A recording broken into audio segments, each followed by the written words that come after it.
Saya John Miller, seorang ahli sistem pembayaran dari San Francisco. Sudah 15 tahun saya bekerja di industri fintech Silicon Valley. Posisi saya? Kepala Teknologi untuk kawasan Asia Pasifik di sebuah perusahaan solusi pembayaran global.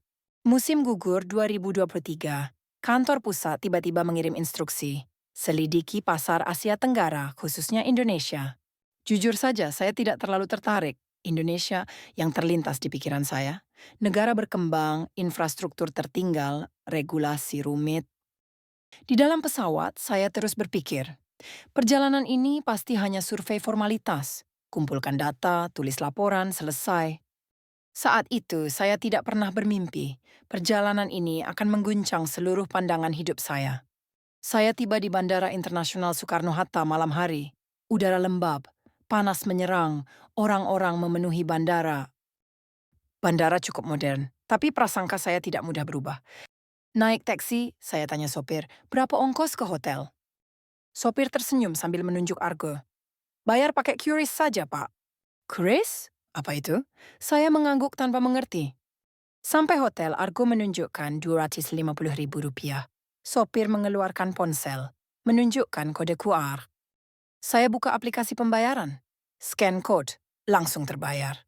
Bahkan tidak sampai setengah detik. Sekarang mana-mana ada QR code juga, begitu pikir saya. Pembayaran biasa saja. Sampai hotel, saya keluar cari makan malam. Di pinggir jalan, ada gerobak sate ayam, baunya bikin ngiler. Saya pesan 5 tusuk. 30.000, Pak, kata penjualnya. Saya mau keluarkan uang tunai, tapi dia menggeleng. Ada kris, Pak. Lagi-lagi kata QRIS keluar. Dari kantong plastik lusuh, dia keluarkan kertas kecil berlaminasi. Ada kode QR di sana.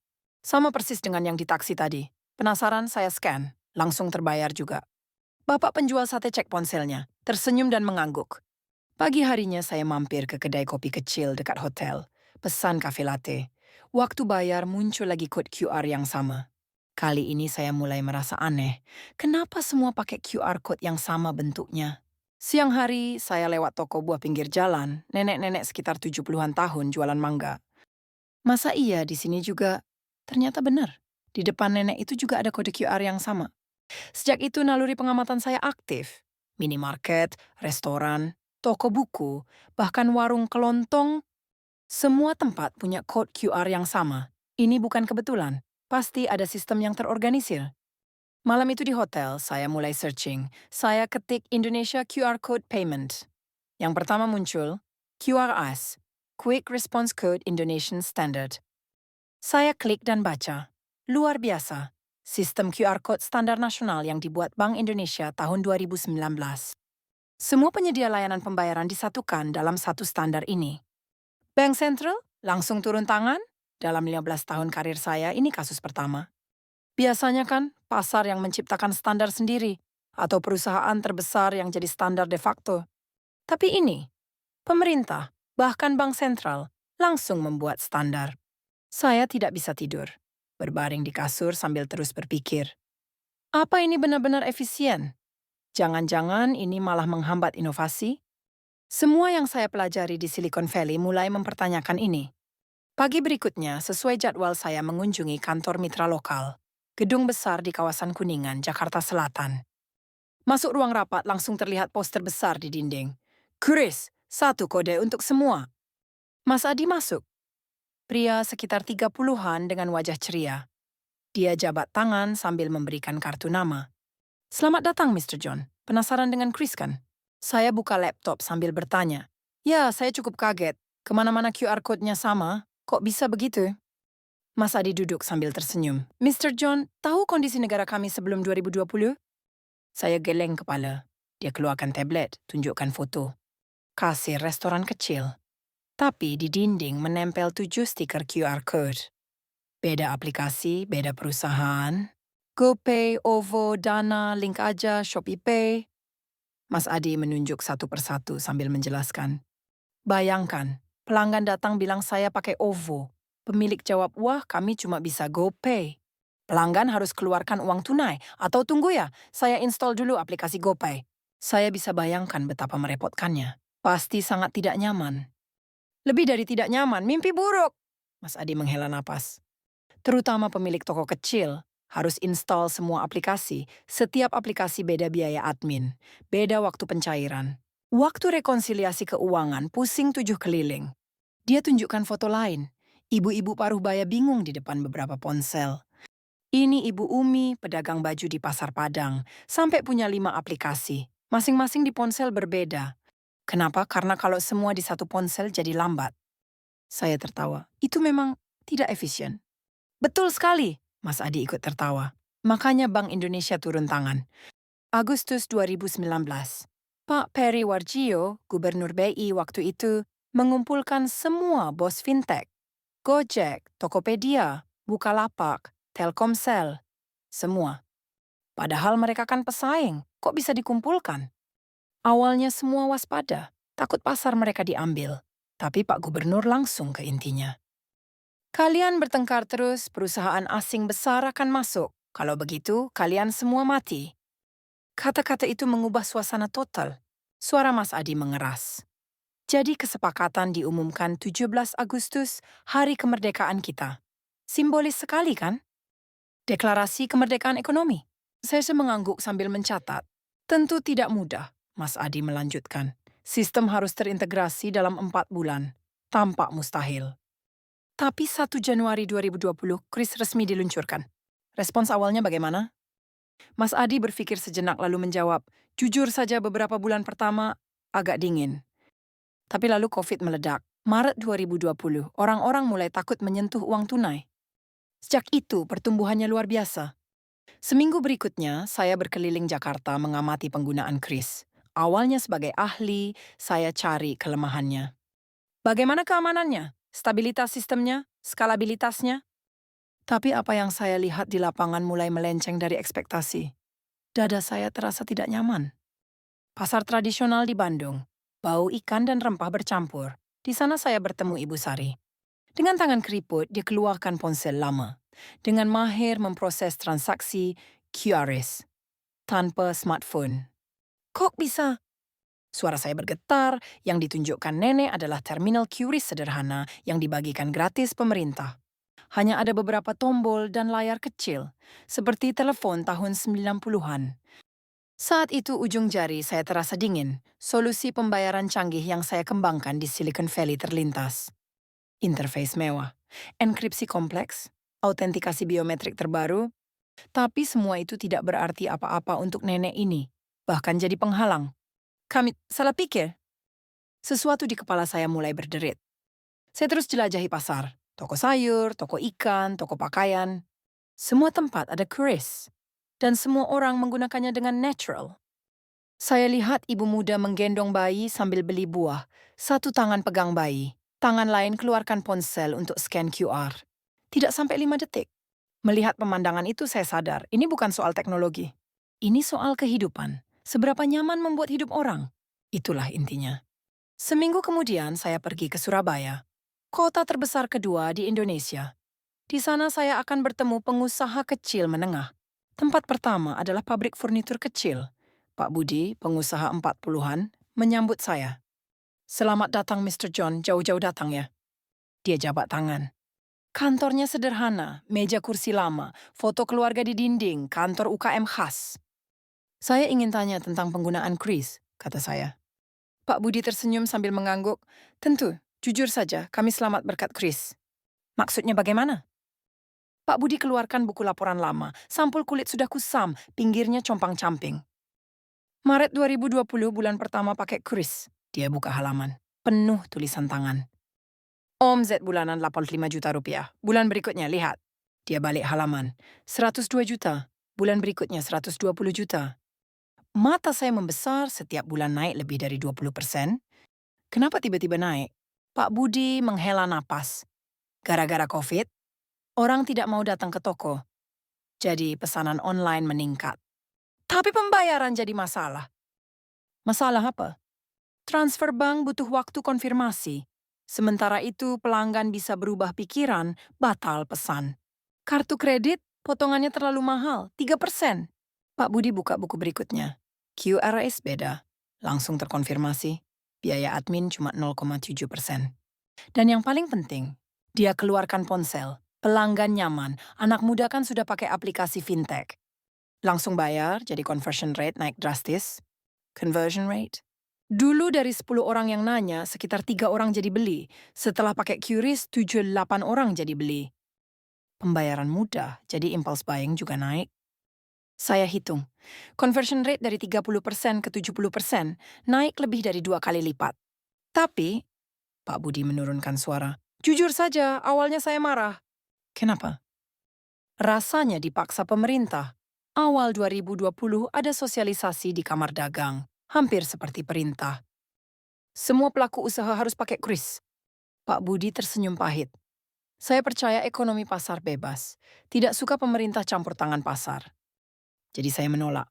Kami bisa urus sendiri, jangan ikut campur. Tapi akhirnya tetap pakai. Iya, Pak Budi mengangguk. Terpaksa. Katanya kalau tidak ada denda. Saya kesal banget waktu itu. Dia diam sejenak lalu lanjut. Tapi setelah sebulan, pikiran saya berubah. Kenapa? Omzet mulai naik dan ngobrol dengan pengusaha lain ternyata sama semua. Setelah pakai kris, omzet naik 20-30%. Pak Budi tunjukkan aplikasi ponsel. Sekarang saya cek beberapa kali sehari. Bisa lihat penjualan real time. Produk mana yang laku, jam berapa banyak pesanan, semua ada datanya. Saya kaget. Ada fitur analisis juga? Ya, disediakan gratis. Dulu harus sewa akuntan untuk rekap akhir bulan. Sekarang tidak perlu. Saya makin tenggelam. Ini bukan cuma alat pembayaran. Ini alat manajemen bisnis komprehensif. Apa? Saya tanya hati-hati. Anda tidak pernah ingin pakai layanan pembayaran asing? Misalnya PayPal atau Stripe? Pak Budi miring kepala. Ngapain? QRIS sudah cukup. Mungkin ada fitur yang lebih baik? Dia tertawa. Mr. John, jujur ya, saya bukan teknisi, cuma tukang bikin mebel. Yang penting buat saya apakah berfungsi baik. QRIS berfungsi baik. Dan Pak Budi berhenti sejenak. Uang kita tetap di negara kita, lebih baik kan? Kata-kata itu menusuk jantung saya. Malam itu di hotel, sesuatu di dalam diri saya runtuh. Turun ke lobi mau beli kopi, duduk di kafe sambil lihat keluar jendela. Sepasang muda masuk, pesan kue, bayar pakai kris. Natural. Tanpa berpikir. Melihat itu saya berpikir, ini masa depan. Kembali ke kamar, buka laptop. Ingin searching tapi tidak tahu harus cari apa. Jari gemetar di atas keyboard. Apa yang adil? Apa arti kebebasan pasar? Selama ini saya bekerja untuk apa? Keesokan harinya saya bertemu pakar keuangan lokal, Dr. Joko, Profesor Ekonomi di Institut Teknologi Surabaya. Ruang kerjanya penuh buku. Seluruh dinding rak buku. Di meja juga tumpuk buku. Selamat datang, Mr. John. Dr. Joko jabat tangan, pria 50-an awal dengan wajah ramah. Profesor, saya ingin tanya tentang Chris. Tentu, apa yang ingin tahu? Saya ragu sebentar lalu bertanya. Jujur saja, saya bingung melihat kesuksesan QRIS, bertentangan dengan semua prinsip yang saya pelajari. Dr. Joko diam sejenak lalu tersenyum. Prinsip apa maksudnya? Intervensi pemerintah merusak pasar, kompetisi bebas menghasilkan hasil terbaik. Hal-hal seperti itu. Oh, Dr. Joko bersandar di kursi. Pernah pikirkan prinsip itu untuk siapa? Saya tidak bisa jawab. Dia ke whiteboard. Tahun 1970-an, Visa dan Mastercard mulai kuasai pasar dunia. Tahu caranya. Saya geleng. Kontrak eksklusif dengan bank. Pakai kartu kami saja, jangan terima yang lain. Memblokir kompetitor dari awal. Dr. Joko gambar timeline. 1980-an, negara berkembang mulai adopsi sistem kartu. Ada pilihan? Tidak. Visa atau Mastercard, salah satu dari dua itu. Dia tulis angka. Sekarang market share Visa dan Mastercard di pasar kartu dunia berapa, tahu? Wadah, lebih dari 80%. Ini hasil kompetisi bebas?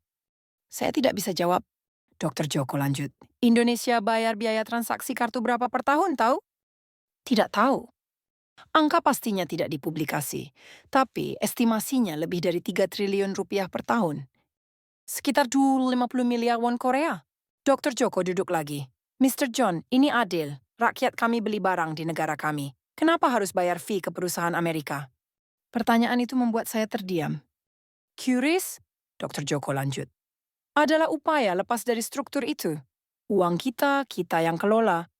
Tapi bukankah itu menghalangi perusahaan asing masuk? Dr. Joko tersenyum. Tidak melarang. Siapapun bisa ikut sistem kris. Apple, Google, PayPal juga. Hanya harus ikut aturan kita. Apa itu tidak adil? Saya berpikir, ikut aturan kita. Dr. Joko kasih contoh. Ke Amerika harus ikut hukum Amerika kan? Ke Inggris ikut hukum Inggris. Itu wajar. Kenapa keuangan harus beda? Sebenarnya Mr. John, Dr. Joko turunkan suara. Masalah sebenarnya di tempat lain. Di mana? Dolar. Mata saya melebar. Dolar? Dr. Joko mengangguk. Sistem keuangan internasional sekarang berpusat pada dolar. Semua transaksi akhirnya diselesaikan dalam dolar. Artinya Amerika praktis mengontrol keuangan dunia. Dia kasih contoh. Indonesia dan Malaysia bertransaksi. Kami pakai rupiah, mereka pakai ringgit. Tidak bisa langsung? Tidak bisa. Harus konversi ke dolar dulu. Prosesnya kena fee. Ke siapa? Bank-bank Amerika. Kepala saya pusing. Kalau QRIS terhubung dengan negara lain, Dr. Joko jelaskan, bisa transaksi langsung tanpa dolar. Orang Indonesia belanja di Thailand bayar langsung pakai rupiah, tanpa tukar dolar. Wah. Dan sudah dimulai. Akhir 2022 connect dengan Malaysia. 2023 Thailand dan Singapura ikut. Tahun depan Korea dan Jepang juga. Napas saya sesak. Bagi Amerika ini ancaman. Dominasi dolar melemah. Jadi, Dr. Joko buka laci, keluarkan dokumen. Sudah lihat ini? Sebelum tahu apa itu, tangan saya mulai gemetar. Laporan USTR, United States Trade Representative.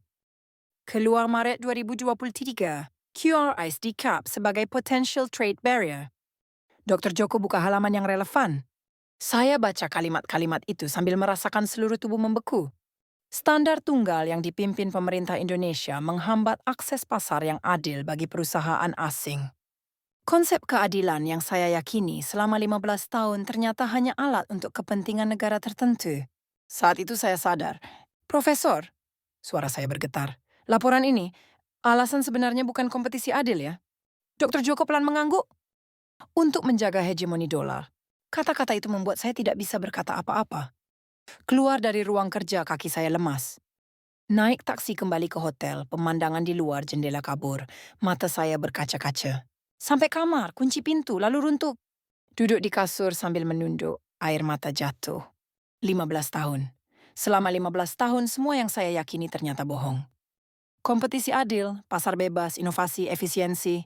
Semua kata-kata indah itu menyembunyikan kebenaran yang baru saya lihat sekarang. Sistem inovatif yang saya buat terlintas, algoritma kompleks, interface canggih, keamanan mutakhir. Tapi semua itu akhirnya untuk siapa? Nenek di Bandung? Pemilik toko kecil di Surabaya? Kami telah mengucilkan, menyisihkan, mengeksploitasi mereka. Dengan nama indah, standar global. Saya tangis dengan wajah tertutup handuk. Malu dengan keangkuhan diri sendiri. Rasa bersalah mengabaikan kebenaran selama ini. Dan rasa lega yang menyakitkan karena akhirnya sadar. Pagi berikutnya bangun dengan mata bengkak. Lihat cermin. Yang terpantul bukan ahli Silicon Valley yang bangga. Hanya seorang pria yang mengabaikan kebenaran. Setelah mandi, buka laptop, mulai tulis laporan untuk kantor pusat. Jari gemetar tapi harus tulis kebenaran. Kris adalah sistem pembayaran nasional yang sukses. Ini bukan sekadar inovasi teknologi. Ini upaya merebut kembali kedaulatan ekonomi sejalan dengan tren dedolarisasi global. Lalu saya tambahkan, untuk masuk pasar ini, perusahaan kita harus ubah pendekatan fundamental, bukan maksimalkan profit, tapi kontribusi nyata ke ekosistem ekonomi lokal. Saat menulis kalimat terakhir, tangan saya berhenti. Jujur saja, dengan model bisnis kita saat ini, tidak mungkin bersaing dengan Kris, karena Kris bukan produk yang lebih baik. Tapi sistem yang dibangun di atas filosofi yang sama sekali berbeda. Sebelum klik kirim, saya ragu lama. Laporan ini bisa mengakhiri karir saya. Tapi saya tidak bisa berbohong. Klik. Hari terakhir, kembali ke Jakarta. Sebelum ke bandara, masih ada waktu jadi jalan-jalan. Ada warung kecil yang terlihat, dekat gerobak sate malam pertama. Masuk, pesan nasi goreng. 25.000, Pak. Saya keluarkan ponsel, scan kode QRIS. Sudah terbiasa. Setelah bayar, ibu warung tersenyum. Bapak orang asing ya, pakai kris juga. Iya, praktis. Betul. Kami juga enak. Dulu urus uang tunai ribet. Sekarang otomatis semua. Sambil makan, saya berpikir. Pemilik warung biasa ini, nenek di pasar, Pak Budi pembuat mebel. Semua bilang hidup mereka membaik berkat kris. Sebaliknya perusahaan kami, Khawatir profit berkurang, takut kehilangan market share. Sistem untuk siapa seharusnya? Jawabannya sekarang jelas. Di taksi menuju bandara, kirim pesan ke Dr. Joko. Profesor, terima kasih. Sudah membuka mata saya. Segera ada balasan. Mr. John, perubahan dimulai dari orang-orang berani. Semoga Anda jadi orang seperti itu. Pesawat lepas landas. Jakarta makin mengecil dari jendela. Saya ingat 2 minggu terakhir, saya saat tiba dan saya sekarang adalah orang yang sama sekali berbeda. Awalnya sombong, pikir negara terbelakang tidak ada yang bisa dipelajari. Tapi sekarang rendah hati, karena banyak sekali yang harus dipelajari. Indonesia mengajari saya. Teknologi sebenarnya untuk siapa? Apa itu keadilan? Dan dari mana perubahan dimulai? Tiba di Bandara San Francisco, ponsel saya penuh pesan. Panggilan rapat darurat dari kantor pusat. Sudah diduga. Keesokan harinya masuk ruang rapat. Para petinggi duduk dengan wajah serius. John, kami baca laporanmu, wakil direktur bicara. Jujur, mengecewakan. Kenapa? Tanya saya. Kamu bilang kami harus menyerah. Lepas pasar miliaran dolar begitu saja. Bukan, saya jawab. Saya bilang kita harus ubah pendekatan. Maksudnya? Saya tarik napas dalam. Selama ini kita cuma kejar profit. Berapa banyak fee yang bisa diambil, tapi QRIS tunjukkan filosofi berbeda. Seberapa banyak orang terbantu. Itu charity, bukan bisnis. Bukan, saya bantah. Itulah bisnis sesungguhnya, bisnis yang berkelanjutan. Ruang rapat sunyi. John, CEO buka mulut. Kamu 15 tahun dengan kami. Kenapa tiba-tiba begini? Saya ragu sebentar lalu jawab. Saya salah. Selama 15 tahun jalan di jalur yang salah. Baru sadar sekarang. Sadar apa? Sistem yang kita buat untuk siapa? Dan apakah itu benar-benar adil? CEO menghela napas. John, sepertinya kamu butuh cuti, istirahat sebulan. Tidak, saya bilang. Tidak butuh cuti, tapi saya keluarkan amplop yang sudah disiapkan. Ini surat pengunduran diri. Ruang rapat gaduh. John, sadar dong, ini keputusan emosional. Bukan, saya tenang. Ini keputusan paling rasional dalam 15 tahun. 3 bulan kemudian, saya duduk di kantor NGO kecil. Bekerja untuk meningkatkan inklusi keuangan di negara berkembang. Gaji tidak sampai 1/5 dari sebelumnya. Tapi setiap pagi bangun tanpa rasa bersalah. Suatu hari ada email dari nama asing. Adi Suwanto. Buka ternyata mengejutkan. Mr. John, ingat saya, Adi dari Jakarta. Dengar kabar tentang Anda. Keputusan berani. Kalau tertarik mau jadi konsultan proyek kerja sama internasional QRIS. Saya tersenyum. Hidup memang aneh. Lepas semua yang dibangun 15 tahun, malah dapat pekerjaan yang benar-benar saya inginkan. Setahun kemudian, saya di Bangkok. Membantu proyek integrasi kris dengan PromptPay Thailand. Setelah rapat, kembali ke hotel sambil baca berita. Negara BRICS sepakat bangun sistem pembayaran bersama, akselerasi penurunan ketergantungan dolar. Dr. Joko benar, dunia berubah. Dan saya jadi bagian kecil dari perubahan itu. Sampai sekarang kadang saya berpikir, perubahan saya yang dimulai dari gerobak kecil di Jakarta, hidup saya yang diubah satu kode QR. Dan saya sadar, inovasi sejati bukan di teknologi canggih, yang benar-benar membuat hidup orang lebih baik. Itulah inovasi sejati. QRIS Indonesia bukan sekadar sistem pembayaran. Itu adalah harga diri, uang kita, kita yang kelola. Itu adalah tantangan terhadap tatanan lama. Dan itu adalah harapan menuju dunia yang lebih adil. Tekanan Amerika akan terus berlanjut, tapi perubahan yang sudah dimulai sulit dihentikan. Satu kode QR dari gerobak kecil menimbulkan gelombang di tatanan keuangan dunia. Gelombang itu makin besar. Perubahan tidak dimulai dari ruang rapat megah. Perubahan dimulai dari kebutuhan orang kecil. Dan orang-orang berani yang ikut perubahan itu mengubah dunia. Yang ditunjukkan Indonesia bukan sekadar kesuksesan sistem pembayaran. Itu adalah bukti bahwa negara kecil pun bisa tentukan nasibnya sendiri. Suatu hari kalau ke Jakarta lagi, saya ingin bilang ke Bapak gerobak sate itu. Kode QR kecil Anda waktu itu mengubah hidup saya. Dan terima kasih. Karena membuat saya melihat dunia dengan mata baru.